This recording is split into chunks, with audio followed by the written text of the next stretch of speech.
नमस्कार दोस्तों, आज की इस वीडियो में हम पढ़ेंगे संत काव्य की प्रवृत्तियां या विशेषताएं।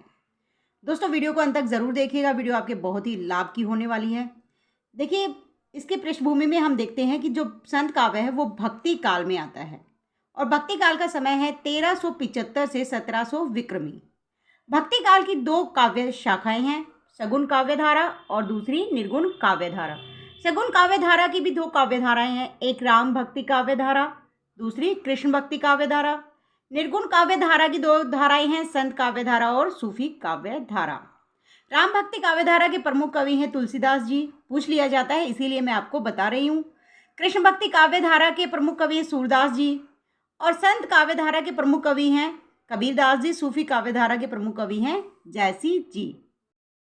अब शुरू करते हैं संत काव्य की प्रवृत्तियां। संत काव्य में सबसे पहले आता है गुरु की महत्ता। जो संत कवि थे वो गुरु को सबसे अधिक महत्व देते थे। उनका मानना था कि जो गुरु होते हैं उन्हीं की शिक्षा से, उन्हीं के मार्गदर्शन से हम ईश्वर की प्राप्ति, ब्रह्म की प्राप्ति कर सकते हैं। यदि हमारे सामने गुरु और ब्रह्म दोनों खड़े हैं तो कबीरदास जी का कहना है कि हमें सबसे पहले किसके पैर छूने हैं? गुरु के, क्योंकि गुरु की वजह से ही हमें किसकी प्राप्ति होती है? ब्रह्म की।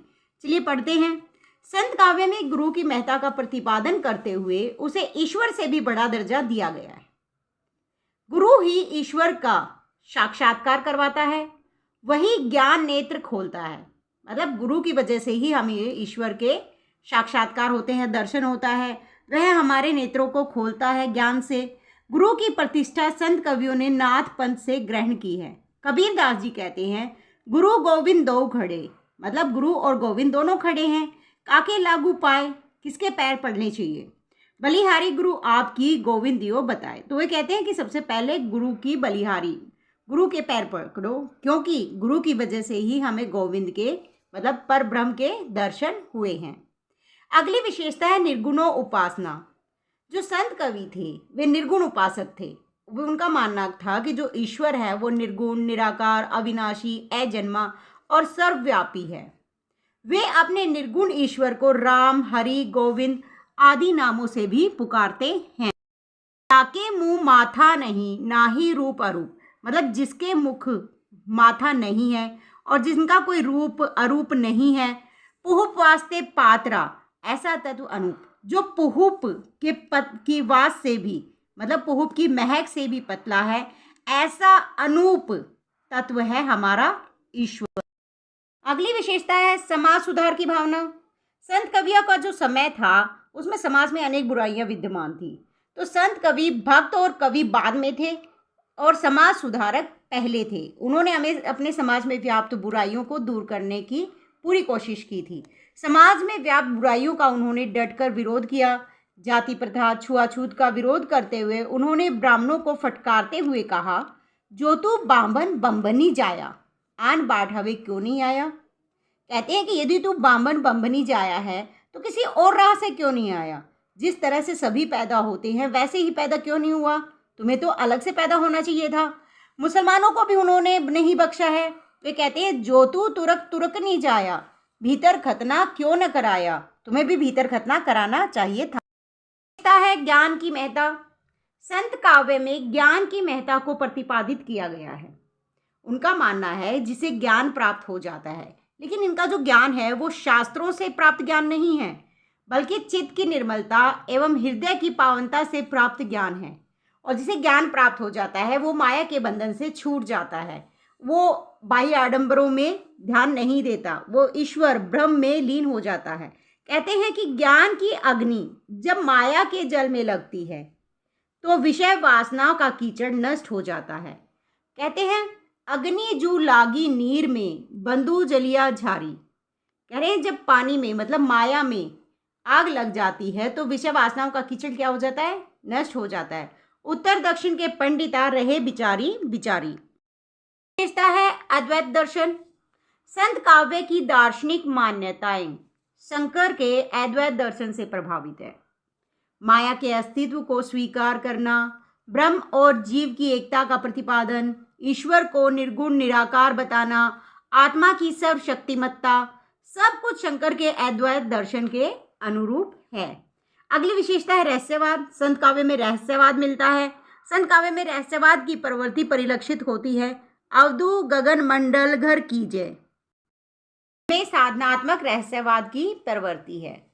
तो अवधू गगन मंडल घर कीजय में कौन सी प्रवृत्ति है? साधनात्मक रहस्यवाद की प्रवृत्ति है। अगली विशेषता है इनकी नारी के प्रति दृष्टिकोण। इनका जो नारी के प्रति दृष्टिकोण था वो ज़्यादा अच्छा नहीं था, लेकिन ये सिर्फ पतिव्रता, जो पतिव्रता नारी होती थी उसी को अच्छी मानते हैं। ये कहते हैं कि संत कवि नारी को नरक का द्वार एवं माया का प्रतिरूप मानते हैं। नारी निंदा करते हुए वे कहते हैं कि नारी क्या है? विष की बेल है। वे नारी को विष की बेल तक कह गए हैं, परंतु वे पतिव्रता स्त्री की वे प्रशंसा करते हुए कहते हैं कि पतिव्रता मैली भली, मतलब जो पतिव्रता स्त्री है वो मैली कुचैली भले ही हो, काली हो, कुचित हो, कुरूप हो, भले ही सुंदर ना हो, बहुत ही असुंदर हो, रूप हो, पतिव्रता के रूप पे, मतलब जो पतिव्रता स्त्री है जो अपने पति पर अपनी जान न्यौछावर कर सकती है, उसके लिए तो भले ही कितनी भी सुंदर स्त्रियां क्यों न हो, उन्हें वारा जा सकता। अगली विशेषता है माया के प्रति सावधान। जो संत कवि हैं वो माया के प्रति सावधान रहने पर बल देते हैं। उनका मानना है जो माया है वो महाठगनी है। संत कवि माया के प्रति सावधान रहने को कहते हैं। वे कहते हैं कि माया क्या है? महाठगनी है, लोगों को ठग लेती है। माया महाठगनी हम जानी, उनका यही मानना है। अगली विशेषता मूर्ति पूजा का विरोध। संत कवि जो है वो मूर्ति पूजा का विरोध करते हैं। वे कहते हैं कि पत्थर पूजने से यदि हरि मिले, पाहन पूजे हरि मिले, पत्थर पूजने से हरि मिले तो मैं पूजू पहाड़, तो मैं पूरे पहाड़ की पूजा कर लूँ। ताते वह चाकी भली। वे कहते हैं कि पत्थर पूजने से तो वह चाकी पूजना अधिक बेहतर है। पीस खाए संसार, जिसमें लोग गेहूं पीस कर खाते हैं, क्योंकि वो पूरे संसार का पेट भरती है। पत्थर पूजने से कोई फायदा नहीं है। अगली विशेषता भाषा। संत कवियों की जो भाषा है वो आम बोलचाल की भाषा है। देशाटन के कारण, देशाटन मतलब एक जगह से दूसरी जगह पर आते जाते ये संत कवि रहते थे, और इसी कारण उनकी भाषा में अनेक भाषाओं का मिश्रण देखने को मिलता है। आचार्य शुक्ल ने उनकी भाषा को सदुकड़ी भाषा या पंचमेल खिचड़ी भाषा कहा है। दोस्तों, यदि आप हमारे चैनल पर नए हैं तो चैनल को सब्सक्राइब कर लीजिए, साथ में बेल आइकन प्रेस कर लीजिए ताकि अगली वीडियो का नोटिफिकेशन आप तक पहुंच सके। आप वीडियो देख लेते हैं लेकिन चैनल को सब्सक्राइब करना भूल जाते हैं, जिससे हमारी अगली वीडियो के नोटिफिकेशन आप तक नहीं पहुंच पाते और इससे आपको फायदा नहीं हो पाता। अगली विशेषता है शांत रस की प्रधानता। कबीर या संत काव्य में शांत रस की प्रधानता है। कबीर की उलटबासियों में अद्भुत रस भी है। तो देखा दोस्तों आपने कि संत काव्य में कौन कौन सी विशेषताएं? समाज सुधार की भावना है, ज्ञान की महत्ता है, गुरु की महत्ता है, अद्वैतवादी दर्शन है, रहस्यवाद है, नारी के प्रति दृष्टिकोण भी हमने देखा। पतिव्रता को वो महत्व देते हैं, लेकिन जो आम नारी है उसकी वो प्रशंसा नहीं करते, उसे विष की बेल कहते हैं। माया के प्रति भी वो सावधान करने के लिए कहते हैं। मूर्ति पूजा का भी वे विरोध करते हैं। तो इस तरह की विशेषताओं के साथ ही हम आज की इस वीडियो को खत्म करते हैं। धन्यवाद।